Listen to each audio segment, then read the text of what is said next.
የኛ የፋኖን ትግልና እንቅስቃሴ ጠልፈው በራሳቸው ስምና በራሳቸው የድል ጀብዱ ለማስመዝገብ የሚጋጋጡ በጣም ብዙ ስላሉ እነዚህ የአብይ መንትዮች ስለሆኑ እነዚህ አይነት ሰዎችን እንድናወግዝ አንድነትና ህብረታችን እንድናጠናክር የአደራ መልእክቴን እያስተላለፍኩኝ በመጨረሻ ኃይለ ማርያም ማሞ ወደ ክፍለ ጦር እያደገ መሆኑን ታውቃላችሁ፣ እኛም እናውቃለን።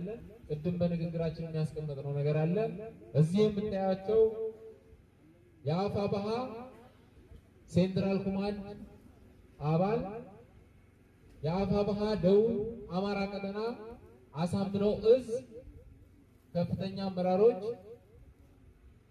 እንዲሁም የከሰም ክፍለ ጦር ከፍተኛ አመራሮችና የኃይለ ማርያም ማሞ የቀድሞ የኃይለ ማርያም ማሞ ብርጌድ አመራሮች ባሉበት አሁን የያዝነው ኃይል ለኃይለ ማርያም ማሞ ክፍለ ጦር የሚጎለው ነገር ካለ በጋራ ሞልተን ልንሰራ ያሉትን አደረጃጆች አቀራርበን ከሰምኮር ልንመሰርት ዋዜማ ላይ ባለንበት ሰዓት የእናንተን በዓልና የእናንተን የክፍለ ጦር ምስረታ በማወጃችን በጣም ደስታ ይሰማናል።